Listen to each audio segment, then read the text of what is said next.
Pada akhir episode yang lalu, Zoro berhasil menebas jurus naga api dari King dan akhirnya dinyatakan sebagai pemenang. Pedang King patah, sayap kanan King putus, dan Zoro sukses mendaratkan tebasan ke dada King sehingga tangan kanan Kaido itu tidak mampu bangkit lagi. Di momen itu, King dan Zoro sama-sama mengingat sesuatu yang dulu pernah mereka berdua katakan kepada kapten masing-masing.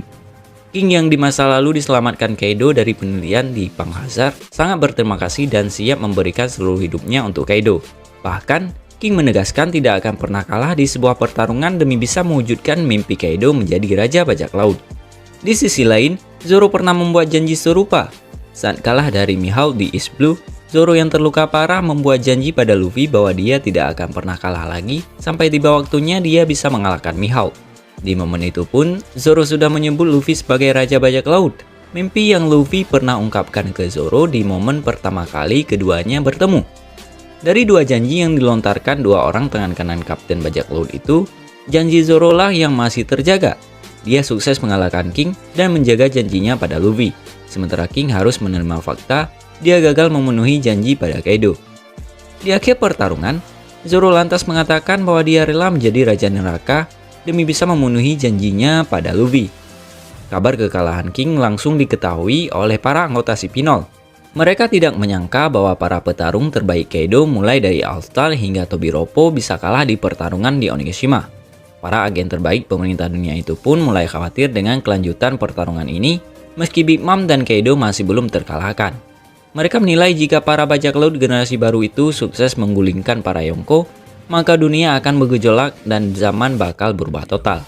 Oleh sebab itu, para anggota CP0 hendak bergegas menangkap Nico Robin dan segera meninggalkan Onigashima sebelum situasi semakin tidak kondusif. Di sisi lain, Yamato masih dalam perjalanan menuju gudang penyimpanan senjata di Onigashima. Dia berlomba dengan waktu, dan karena Onigashima semakin dekat dengan Flora Capital ditambah Kazembu ciptaan Kanjuro juga semakin dekat dengan gudang itu. Yamato masih berharap Momonosuke berhasil menciptakan Homuragumo agar laju Onigashima bisa dihentikan. Yamato pun akhirnya tiba di pintu gerbang menuju gudang senjata. Tapi dia dihadapkan dengan anggota Numbers bernama Rocky yang berjaga di depan pintu. Beruntung, Yamato datang bersama Numbers bernama Fuga yang langsung dimintai tolong untuk menghantam Rocky. Tanpa pikir panjang, Fuga langsung menyeruduk Rocky dan Yamato bisa melenggang dengan santai di area gudang. Yamato pun meminta agar Fuga bisa menahan laju Rocky agar dia tidak bisa mengejar Yamato. Beralih ke area lantai 1 dan 2 kastil, Usopp berhasil tiba di tempat Kinemon dan Okiku. Namun, Usopp harus berhadapan dengan anggota Beast Pirates yang berniat untuk membunuh Kin dan Kiku.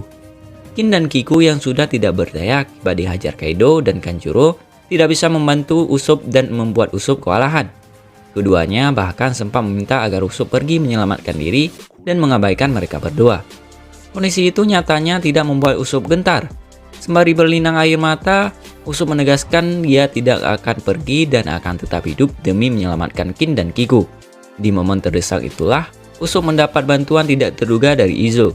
Kakak dari Kiku itu tiba-tiba datang dan langsung menghempaskan para anggota Beast Pirates yang mengepung Usopp. Izo meminta Usopp untuk membawa Kin dan Okiku pergi dari lokasi dan menyerahkan sisanya pada dia. Dia pun berpesan bahwa jika mereka percaya pada Luffy, maka mereka harus tetap hidup untuk melihat akhir dari pertarungan kali ini. Pada episode ini pun ada beberapa informasi singkat dari beberapa karakter yang sudah lama tidak terlihat. Reizo dan Fukurokujo masih bertarung dan keduanya tidak bisa bergerak lantaran sama-sama menggunakan jurus pembelenggu tubuh. Dengan situasi kastil yang semakin terbakar dan tubuh yang tidak bisa bergerak, keduanya tinggal menunggu waktu siapa yang paling tahan panas dan siapapun yang bertahan kemungkinan akan jadi pemenang. Lalu ada Orochi yang tampak masih menikmati waktu bersama Komurasaki sembari menanti kedatangan Fukurokujo. Terakhir, ada Scratchman Apo yang berhasil melarikan diri dari pertarungan melawan si Pinol. Bersama anggota Numbers, Inbi, Apo, kabur dan meninggalkan Zanki serta Extract yang harus babak belur dihajar dua anggota CP0. Informasi terakhir yang ditampilkan di episode kali ini adalah pertarungan Luffy melawan Kaido. Keduanya tampak masih adu jotos dan tidak memperlihatkan sedikitpun rasa lelah. Luffy tampak berhasil mengimbangi Kaido dan sukses melancarkan jurus Gomu Gomu Rokugan yang menghantam wajah Kaido. Kaido tersungkur, begitu juga Luffy yang sebelumnya telah berkali-kali terkena hantaman palu gada Kaido. Episode kali ini pun ditutup dengan gelak tawa dari Kaido dan Luffy yang sama-sama menikmati pertarungan antara keduanya. Jika dilihat dari kondisi keduanya, akhir pertarungan antara Luffy dan Kaido akan segera diperlihatkan oleh Eiichiro Oda.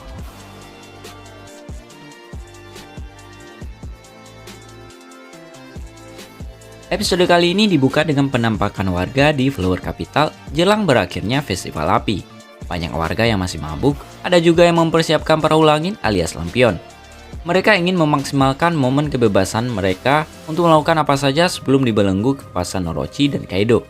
Anak-anak dan para ibu menuliskan harapan di atas lampion. Sebagian besar dari mereka berharap esok akan jadi hari yang lebih baik. Shin kemudian menampilkan situasi di atas tengkorak Onigashima. Kaido yang sedang bertarung sengit melawan Luffy tiba-tiba mengeluarkan gentong berisi sake dan meminumnya hingga habis.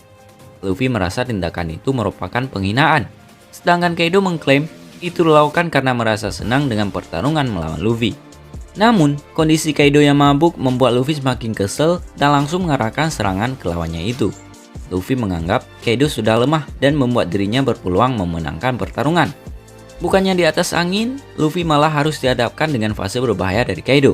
Ternyata, kondisi mabuk malah membuat Kaido lebih bertenaga dibandingkan sadar 100%. Serangan Luffy berhasil dihindari dan Kaido sukses melayangkan jurus Shorin Hake Waraijogo Ragnarok yang langsung menghantam tubuh Luffy dan membuatnya terhempas ke tanah. Serangan Kaido bahkan membuat tengkorak Onigashima semakin hancur.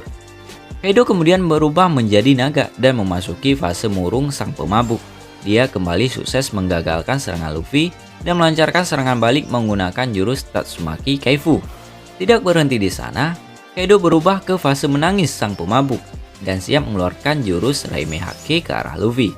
Namun, Luffy berhasil menghindari ayunan palu gada Kaido lalu menendang dagu Kaido. Kaido tampak terhuyung tapi masih bisa mengendalikan diri dan melilit kaki Luffy menggunakan buntut naganya.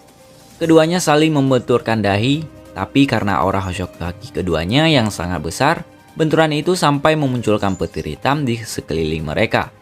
Melihat Luffy yang terus-menerus menyerang, Kaido marah dan mengatakan kini tidak mabuk lagi, walau sebenarnya sedang memasuki fase murka sang pemabuk. Di momen itu, Luffy dan Kaido kembali beradu jurus. Luffy dengan Gomu-Gomu Rock Kegatulinggan dan Kaido dengan Gondari Ryosegun. Pukulan Luffy menghantam wajah Kaido dan ayunan palu gada Kaido melukai Luffy. Keduanya masih terus beradu kekuatan sampai ada momen di mana Luffy berhasil menangkis palu gada Kaido dan tendangan Luffy masuk ke perut sang makhluk terkuat itu. Beralih dari atas kepala tengkorak Onigashima menuju tanah suci Mariojoa. Terlihat para Gorosei selaku pimpinan tertinggi pemerintah dunia sedang membahas kejadian di tempat Wano Kuni. Para Gorosei memerintahkan para angkatan laut untuk menangkap Nico Robin karena keberadaan Nico Robin ini sangat mengancam rahasia dari pemerintah dunia. Hal ini dikarenakan dia salah satunya orang yang bisa membaca penenggelip. Sebagai pengingat, agen rahasia pemerintah dunia yaitu si Pinol kini ada di Wano dan diberi tugas menangkap Nico Robin. Namun, para Gorosei tampaknya belum diberi informasi terkait perkembangan tugas itu, lantaran hingga kini Nico Robin masih belum tertangkap. Di sisi lain, sejumlah kapal pemerintah dunia yang sedang ke Wano tiba-tiba dihadapkan dengan sosok bayangan raksasa yang menghalangi jalan mereka. Bayangan itu tertutup kabut tebal, sehingga para awak kapal tidak bisa mengidentifikasi bayangan apa yang menghalangi mereka. Kembali ke Mariojoa, Gorosei tiba-tiba membicarakan buah iblis yang dianggap sebagai mitos karena sudah tidak bangkit selama ratusan tahun. Mereka kemudian curiga dengan keputusan pemerintah dunia yang mengubah nama asli dari buah iblis misterius dan menganggap perubahan nama dilakukan dengan tujuan menghapus keberadaan buah iblis itu dari sejarah. Buah iblis yang dibicarakan Gorosei itu belum jelas, namun semua berubah menjadi jelas ketika sosok bayangan penghalang kapal pemerintah dunia mengungkapkan hal itu. Namun di tengah-tengah perbincangan para Gorosei ini, ada hal yang membuat para Gorosei terkejut dan panik setelah mendengar kabar dari angkatan laut yang sedang menuju negara Wano Kuni. Para angkatan laut itu dihalangi oleh makhluk yang sangat besar, yaitu gajah Zunisa yang menjadi tempat tinggal para suku Ming. Sontak, setelah para Gorosei mendengar kabar itu, mereka sangat tidak percaya karena menurut mereka makhluk ini adalah legenda yang tidak pernah bangkit selama berabad-abad lamanya. Scene kemudian diakhiri dengan kemunculan gajah Zunisa yang membuat para Gorosei sangat terkejut. Episode kali ini dibuka dengan Momonosuke yang akhirnya bisa menghentikan laju Onigashima. Momo yang masih berbentuk naga sukses menggenggam Homuragomo yang mengelilingi Onigashima. Ia juga berhasil menarik mundur pulau itu agar tidak mencapai pulau kapital. Namun di tengah-tengah usaha menarik Onigashima, Momo dikagetkan dengan suara misterius yang memanggil dirinya. Tidak jelas siapa sosok yang memanggil Momo, tapi bisa saja itu adalah suara dari Zunisa yang di akhir episode yang lalu tampak berada di dekat Wano. Di arc Zou, Momo dan Luffy bisa mendengar suara Zunisa, namun hanya Momo yang bisa berkomunikasi dua arah dengan gajah raksasa itu. Fakta Zunisa tiba-tiba berada di dekat Wano menandakan suara yang memanggil Momo berasal dari dia. Kembali ke cerita, di mana pertarungan antara Big Mom versus Trafalgar Law dan Estas Kid terjadi. Serangan Pangkornadio dari Kid sukses membuat Big Mom terluka cukup parah. Bahkan, lengan kanan Big Mom terlihat mengalami patah tulang dan memaksa Sang Yonko menggunakan kemampuan buah iblisnya untuk membangkitkan tulang-tulang itu. Melihat Big Mom masih bertenaga, Law dan Kid malah saling berargumen mengenai siapa yang harus melancarkan serangan pamungkas kepada Big Mom. Dalam dua kesempatan terakhir, Law selalu jadi orang yang membuka serangan dan Kid menutup serangan ke Big Mom. Kini, tampaknya Law akan kembali membuka pertahanan Big Mom agar Kid bisa melakukan serangan yang membuat Big Mom kalah. Sayangnya, Law mengaku tenaganya akan habis di serangan terakhir dan berharap Kid bisa menyelesaikan pertarungan dengan satu serangan terakhir. Big Mom pun kembali bersiap melakukan serangan dengan menggabungkan Napoleon, Prometheus, dan Hera. Senjata besar Master Saber digenggam Big Mom dan yang dia incar adalah Kid. Kid yang tidak takut pada Big Mom langsung melancarkan serangan balasan dengan membuat medan magnet di antara Big Mom dan sebuah pintu besar di dekat lokasi pertarungan. Big Mom diberi label Kutub Selatan, sementara pintu besar diberi label Kutub Utara, dan keduanya langsung menempel layaknya magnet. Sayangnya, usaha Kid menahan laju Big Mom pun tidak bertahan lama karena Big Mom mampu membalikkan pintu yang menempel di punggungnya dan menahan serangan lanjutan dari Kid. Big Mom pun langsung melancarkan serangan balasan bernama Master Homing Misery, di mana dia memunculkan sosok wanita raksasa yang berselimutkan api. Namun saat serangan yang tampak hidup itu belum menyentuh Kid, Law memberi hadiah runtuhan kastil yang menghantam kepala Big Mom. Di momen itu, Law melancarkan jurus pamungkasnya, yaitu mode maksimal dari Chrome Anesthesia. Law menancapkan pedangnya ke tubuh Big Mom, dan tiba-tiba pedang itu memanjang hingga menembus Onigashima dan menyentuh daratan Wano Kuni. Big Mom yang menyadari betapa sakitnya serangan Law langsung memukuli Law secara membabi buta. Sementara itu, ketika pedang sudah mencapai titik maksimal, Law melancarkan jurus Puncture Wheel yang membuat Big Mom muntah darah. Tancapan pedang Law memunculkan lubang di Onigashima dan daratan Wano. Namun ternyata serangan itu tetap tidak bisa menghentikan Big Mom karena dia masih bisa memerintahkan Misery untuk membakar habis Law. Di momen itu, Law meminta Kid melancarkan serangan pamungkasnya. Di hadapan Big Mom, Kid sudah bersiap dengan meriam raksasa yang dia diciptakan dari puing besi di sekitarnya. Meriam Damned Pang pun dilontarkan dan sukses mengenai tubuh Big Mom. Scene ditutup dengan penampakan Big Mom yang semakin tidak berdaya, dan Law pun menegaskan bahwa era Big Mom dan Kaido sudah berakhir.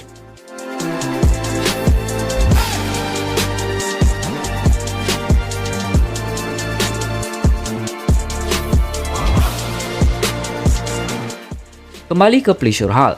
Kali ini kita masuk ke pokok dari episode kali ini, yaitu pertarungan antara Queen melawan Sanji.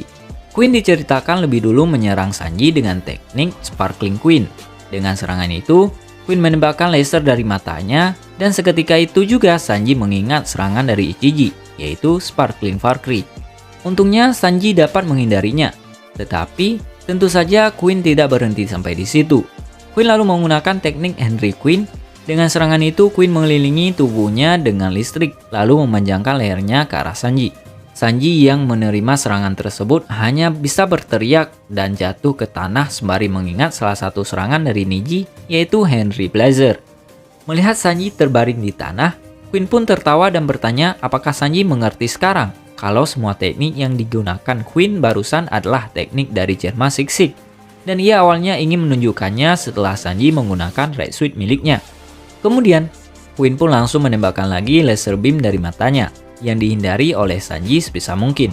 Lalu terungkap juga alasan mengapa Queen begitu ingin Sanji memakai Red Suit-nya, yaitu apabila Queen mengalahkan Sanji yang menggunakan Red Suit, maka Queen bisa membuktikan kepada Judge bahwa dirinya adalah ilmuwan yang lebih superior ketimbang Judge. Queen lalu menyerang Sanji dengan menggunakan tangan kirinya, persis seperti Yonji, dan menangkap Sanji. Setelah tertangkap, Queen pun berkata kepada Sanji bahwa ia tahu segalanya tentang teknologi Germa Six-Six, dan sebelumnya ia hanya pura-pura bodoh. Sementara Sanji berteriak kepada Queen untuk menurunkannya, Queen malah terus mengomel dengan berkata bahwa semua kemampuan saudara Sanji bisa direplikasi.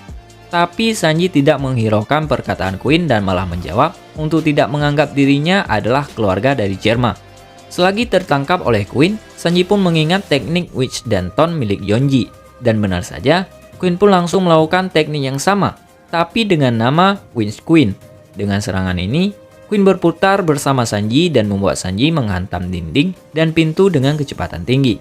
Serangan itu terlihat berhasil membuat Sanji berdarah. Untungnya Sanji berhasil menggunakan teknik tendangan api miliknya dan menghancurkan tangan kiri Queen yang menangkapnya. Queen sontak langsung kesakitan, sementara Sanji kini mulai mengamuk dan berkata kepada Queen untuk tidak menyebutkan nama Germa kepadanya. Setelah itu, Sanji mengeluarkan teknik Flanchet Strike. Sanji berhasil menyerang Queen dengan menendang perutnya, yang membuat Queen memuntahkan darah dari mulutnya. Sanji kini mulai percaya diri karena melihat Queen terluka, dan ia berkata bahwa tendangannya kini mulai berdampak kepada Queen, karena Queen yang sudah melemah diakibatkan diserang berkali-kali. Namun Queen hanya tertawa dan langsung menggunakan kemampuan Steel Black milik Sanji, yaitu menghilang.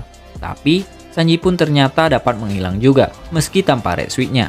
Queen pun menyadari bahwa Sanji tidak benar-benar menghilang, namun hanya bergerak dalam kecepatan yang super tinggi. Queen pun berpikir bahwa Sanji bodoh, sebab gerakan seperti itu akan membuat Sanji kehilangan banyak energi. Di tengah pertarungan Sanji versus Queen yang tengah memasuki tahap akhir, geisha bernama Osome tadi masuk ke ruangan pertempuran Queen dan Sanji. Karena mengira tidak ada siapa-siapa di ruangan tersebut, sebab baik Sanji maupun Queen sama-sama dalam keadaan mode invisible. Osome pun segera mengambil peliharaannya yang bernama Chuji dan ingin segera kabur. Tapi Queen ternyata menyadari keberadaan Osome tersebut.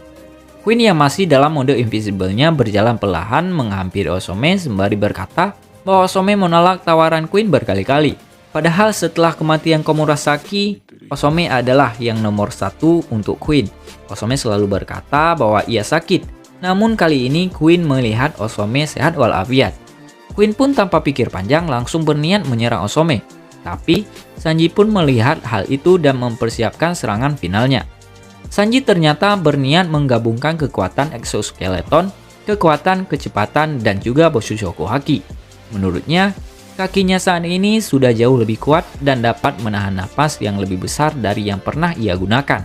Kaki Sanji pun kini bersinar lebih terang dari sebelumnya, dan apinya terlihat jauh lebih kuat. Serangan Sanji itu dinamakan Ifrit Jambe. Sembari menuju ke arah Queen untuk menyerangnya, Sanji pun berkata bahwa ia sudah menyelesaikan misteri dalam pikirannya.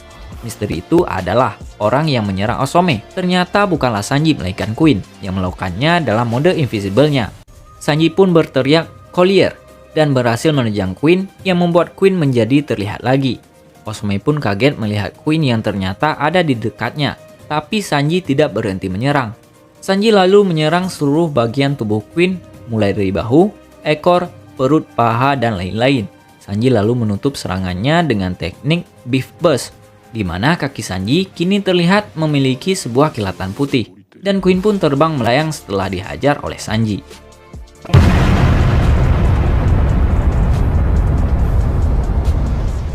Queen terhempas hingga keluar area Onigashima, sementara Sanji berdiri kokoh di dalam kastil.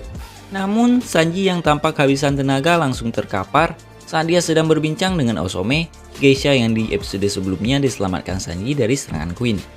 Selesai dengan Sanji versus Queen, episode kali ini kembali berfokus pada pertarungan antara Zoro versus King. Pertarungan lanjutan antara dua orang First Mate itu dibuka dengan serangan Zoro yang mampu memberi luka di area wajah King. Zoro pun mulai memahami kemampuan King, dan itu akan dia gunakan untuk bisa memenangkan pertarungan. King yang tampak terluka akhirnya memutuskan untuk melepas topeng yang selama ini menutupi wajahnya. Ini adalah pertama kalinya wajah King diperlihatkan dan membuat para anggota Beast Pirates terkejut. King yang punya wajah gelap, rambut putih dan sayap hitam ternyata merupakan sosok yang dicari pemerintah dunia. Pemerintah dunia menjanjikan imbalan 100 juta berry kepada dan siapapun yang bisa memberi informasi soal King. Sebelumnya diketahui berasal dari suku yang sudah punah dari dunia One Piece, yaitu suku Lunaria. Dahulu kala, suku Lunaria disebut pernah tinggal di atas Red Line dan punya kemampuan juga ketahanan tubuh yang luar biasa sehingga dianggap sebagai dewa. Namun, eksistensi suku Lunaria hilang tak bersisa dan King disebut-sebut sebagai orang terakhir dari suku itu. Kembali ke arena pertarungan, King yang mendengar ocehan para anak buah Bispires langsung menghunus pedang dan berniat menyerang semua bawahan itu agar mereka bisa tutup mulut. Pedang King mendadak mengeluarkan api berbentuk naga dan jurus Imperial Fire Dragon pun membakar para bawahan tersebut. Zoro yang melihat situasi itu merasa kasihan pada para bawahan Kaido. Zoro mengatakan kepada King, seharusnya kekesalan itu dilampiaskan kepada dirinya. Zoro pun iseng bertanya soal asal-usul King dan bagaimana pemerintah dunia bisa memberi imbalan soal King. Bukannya menjawab pertanyaan itu, King malah berubah bentuk jadi Pteranodon dan langsung menyerang Zoro. "Untuk apa aku menjawab pertanyaan dari orang yang sebentar lagi akan mati?" ujar King pada Zoro. Pertarungan sengit kembali terjadi dan Zoro merasa dia harus segera menyelesaikan pertandingan karena waktunya tidak banyak. Menurut Zoro, bila dirinya bertarung lebih lama lagi, maka dia bisa mati akibat nyawanya diserap oleh Enma. "Kalian sudah cukup lama berkuasa kan? Sekarang saatnya bagi kalian untuk lengser," kata Zoro. Ucapan Zoro itu tampaknya membuat King kesel. Menurut King, orang yang layak menjadi Raja Bajak Laut adalah Kaido dan bukan Luffy. Momen flashback singkat pun terjadi dan menceritakan soal pertemuan pertama antara King dan Kaido. Keduanya bertemu di fasilitas penelitian milik pemerintah dunia yang nampaknya adalah laboratorium di Panghazar. Kaido yang sedang berusaha kabur dari sekapan berpas-pasan dengan King yang saat itu sedang terbelenggu tak berdaya. Kaido terkesan dengan ketahanan tubuh King. Dia pun mengajak King untuk membentuk kelompok bajak laut bersama. King yang baru bertemu dengan Kaido bertanya apakah Kaido bisa mengubah dunia. Dengan lantang Kaido menjawab bahwa dia adalah satu-satunya orang yang bisa melakukan itu. King pun setuju untuk bergabung dengan Kaido. Pada momen itu, dia memberitahu nama asli dia pada Kaido, yaitu Albert. Kaido yang tidak suka dengan nama itu mengatakan bahwa Albert butuh nama yang lebih besar mengingat dia punya kekuatan yang luar biasa.